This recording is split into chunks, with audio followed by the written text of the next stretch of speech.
நாமக்கல் நாடாளுமன்ற தொகுதியில் கொங்கு நாடு மக்கள் தேசிய கட்சியின் வேட்பாளராக அந்த கட்சியின் மாநில இளைஞரணி செயலாளரான சூரியமூர்த்தி அறிவிக்கப்பட்டிருக்கிறார்.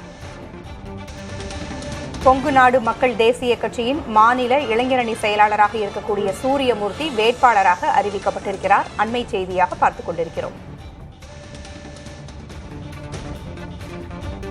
மக்களவைத் தேர்தல் நெருங்குகின்ற சூழலில் ஒவ்வொரு கட்சியும் தொகுதியை இறுதி செய்திருக்கின்றன. அதேபோல அந்த தொகுதியில் தாங்கள் நிறுத்துகின்ற வேட்பாளரையும் இறுதி செய்து அறிவித்துக் கொண்டிருக்கின்றன. அந்த நிலையில் தற்பொழுது கொங்கு நாடு மக்கள் தேசிய கட்சியின் வேட்பாளராக சூரியமூர்த்தி அறிவிக்கப்பட்டிருக்கிறார்.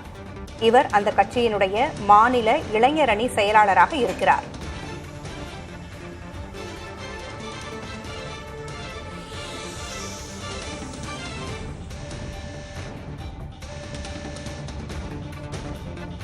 கூடுதல் விவரங்களை வழங்க செய்தியாளர் மணிகண்டன் இணைந்திருக்கிறார். மணிகண்டன், கொங்கு நாடு மக்கள் தேசிய கட்சியினுடைய வேட்பாளராக சூரியமூர்த்தி அறிவிக்கப்பட்டிருக்கிறார். கூடுதல் விவரங்கள் என்ன? அதாவது ஈரோடு மாவட்டம் திண்டுக்கல் இருக்கக்கூடிய தனியார் மகாலில் தற்போது கொங்கு நாடு மக்கள் கட்சியின் சார்பில் நாமக்கல் தொகுதியில் போட்டியிடக்கூடிய வேட்பாளர் அறிமுகம் கூட்டம் தற்போது நடைபெற்றது.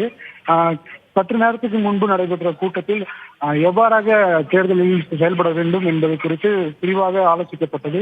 அதனைத் தொடர்ந்து நாமக்கல் தொகுதியில் எம்பியாக இருந்த சென்ராசு அவர்கள் வரும் நாடாளுமன்ற தேர்தலில் நாமக்கல் தொகுதியில் போட்டியிடக்கூடிய வேட்பாளரை அறிமுகம் செய்தார். அதாவது வரும் நாடாளுமன்ற தொகுதியில் கொங்கு நாடு மக்கள் தேசிய கட்சியின் சார்பில் நாமக்கல் நாடாளுமன்ற தொகுதியில் அக்கட்சியின் இளைஞரணி செயலாளராக இருக்கக்கூடிய சூரியமூர்த்தி தான் போட்டியிடுகிறார்.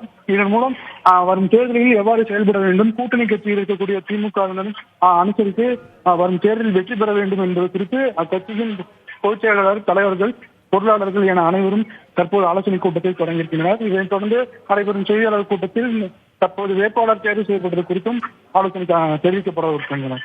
தகவல்களை வழங்கியமைக்கு நன்றி மணிகண்டன்.